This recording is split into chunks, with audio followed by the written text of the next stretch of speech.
월드뷰 통일에 관한 단상. 이상원. 연대를 정하시며 거주의 경계를 한정하신 하나님, 인류의 모든 족속을 한 혈통으로 만드사 온 땅에 살게 하시고 그들의 연대를 정하시며 거주의 경계를 한정하셨으니 사도행전 17장 26절은 하나님이 인류의 모든 족속을 온 땅에 살게 하시되 그들의 연대를 정하시며 거주의 경계를 한정하셨다고 말한다. 인류가 지구상의 전 지역에 퍼져서 사는 것은 하나님이 정해주신 것이다. 본문은 이 섭리의 내용을 그 다음 구절에서 구체적으로 밝힌다.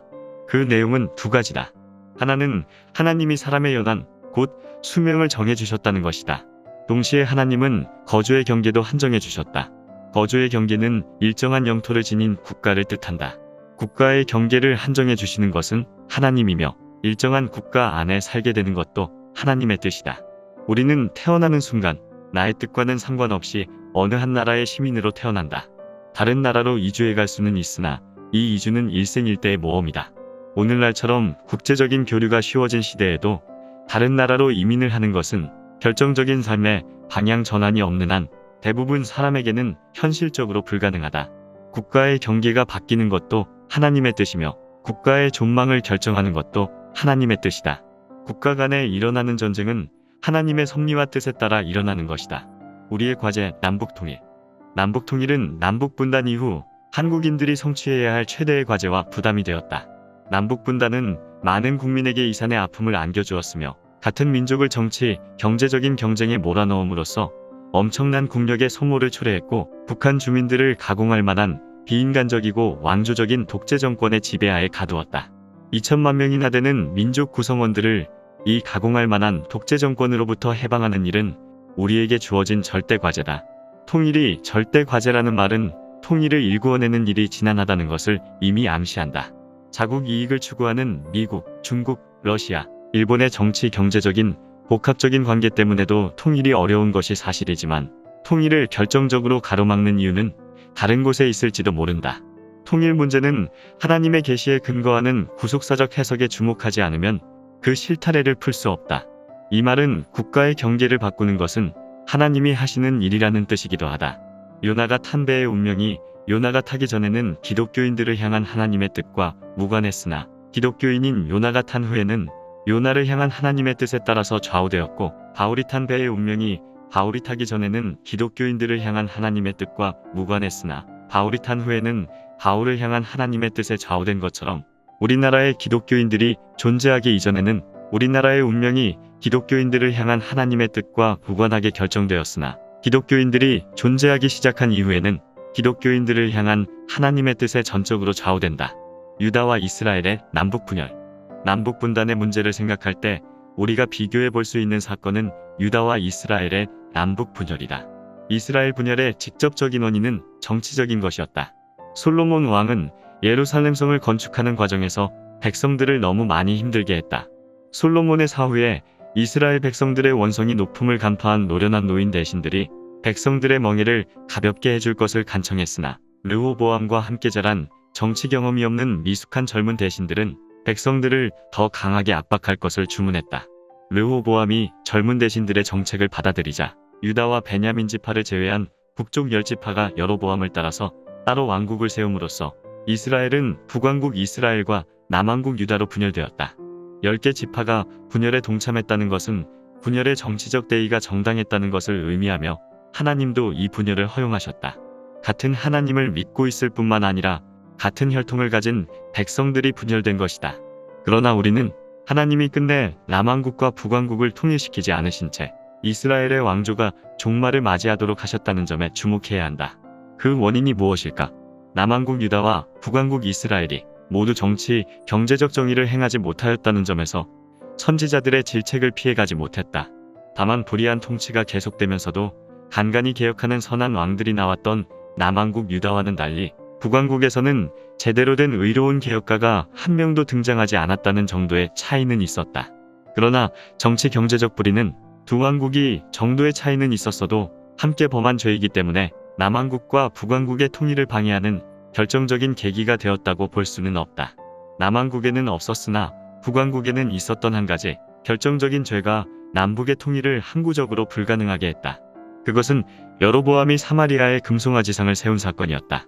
금송아지상은 이스라엘 백성들이 모세가 하나님의 계명을 받으러 시내산으로 올라간 후에 내려오지 않자 모세를 대신하여 자신들을 인도할 가시적인 신적 존재로 세운 상으로서 여호와 하나님과 애굽의 우상이 통합된 신상이었다. 여로보암이 사마리아의 이스라엘 백성들이 광야에 세운 것과 동일한 신상을 세운 의도는 철저하게 정치적인 것이었다. 여로보암은 북왕국 백성들이 제사를 드리기 위하여 남왕국 지경에 있는 예루살렘으로 내려가다 보면 남왕국으로 마음이 기울어져 왕권이 위태로워질 것을 우려했다. 여로보암이 백성들이 예루살렘에 내려가는 것을 차단하기 위해 예루살렘 제사를 대체할 제단으로 세운 것이 금송아지상이었다. 금송아지상에 대한 하나님의 반응은 어떤 것이었는가? 하나님은 출애굽 당시 광야에서 이스라엘 백성들이 금송아지상을 세웠을 때 여호와 편의 선자들과 금송아지 편의 선자들을 철저하게 분리하신 후에 금송아지 편의 선자들을 칼로 죽임으로써 두 그룹이 결코 통합될 수 없음을 분명히 하셨다.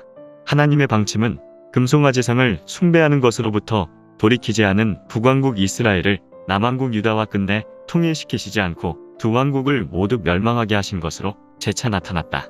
이 같은 하나님의 조치가 우리의 남북분단 문제를 생각할 때 주는 교훈이 있지 않을까? 통일에 대한 바른 이해.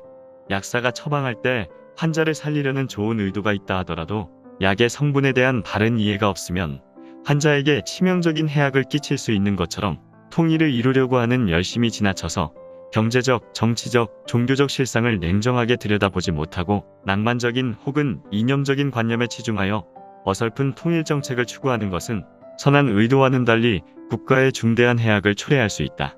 경제적인 관점에서 볼 때 남북 통일을 이루기 위해서는 막대한 재원이 뒷받침되어야 한다.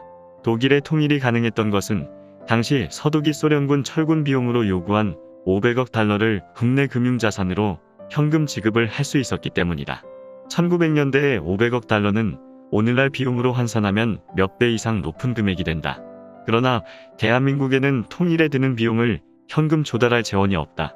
수출을 통하여 외환을 어느 정도 벌어들인 것은 사실이지만 외환을 보유하고 있는 만큼 외채의 부담도 동시에 안고 있어서 실제로는 현금이 없는 것이나 마찬가지다. 우리나라 경제는 하루 벌어서 일당을 받고 하루 사는 취약한 구조로 되어 있다. 어디서 통일 비용을 끌어올 것인가? 정치적인 관점에서 볼 때 남북이 통일하는 첫 단계는 경제적 통합을 염두에 두고 남한과 북한이 미국 연방정부와 같은 일종의 느슨한 정치체제를 만드는 것을 의미한다. 그러나 연방은 헌법적 민주주의를 공통된 정치 철학으로 삼는 국가들 사이에 가능한 것일 뿐 정치 철학이 전혀 다른 두 정치체제, 곧 북한의 왕조적이고 병적이고 독재적인 공산주의 체제와 남한의 헌법적 자유민주주의 체제 사이에는 불가능한 것이다. 무리하게 연방의회를 구성하는 경우 북한의 공산당과 남한의 절반 정도를 차지하고 있는 동조 세력이 연합하면 남한의 절반 정도를 점유하는 자유민주주의 세력이 4분의 1밖에 안 되어 표대결에서 이길 수가 없으며 결국 북측의 의도대로 끌려가게 된다. 게다가 평범한 수준을 넘어서지 못하는 남한의 정치 지도부가 정치 공작과 선동 및 선전에 능수능란한 북한의 정치 엘리트들을 이길 수 없다. 그런데 이와 같은 정치 경제적인 사유보다 더 근원적인 문제는 북한의 사회구조가 김일성 일가를 교주로 떠받드는 사교 집단으로서 일종의 반기독교적인 우상숭배 체제라는 데 있다. 평양에는 사교 집단의 수괴인 김일성 부자의 어마어마한 크기의 동상이 세워져 있고 이들을 숭배하는 신전인 금수산 태양궁전이 있으며 경전인 주체사상이 있다. 북한이라는 정치 집단은 금송아지를 세운 물이나 신천지나 안상홍 증인회나 통일교를 월등히 능가하는 악랄하고 독신적인 사교 집단이다. 정통교회가 신천지나 통일교 집단과 하나로 통합될 수 없고 하나님이 금송아지 숭배로 인하여 하나님의 백성을 영구적으로 분열시켜버린 것처럼 김일성 부자의 신격화와 숭배가 존치된 상태에서 대한민국과 북한의 통합을 추진해서는 안되며 하나님도 허용하지 않으실 것이다.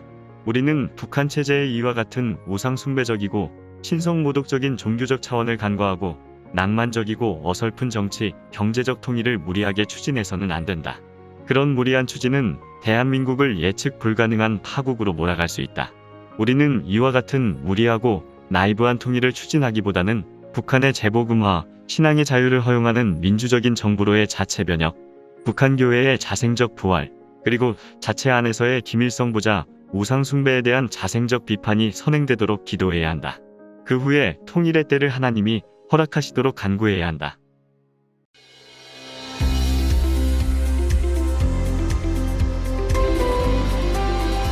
월드뷰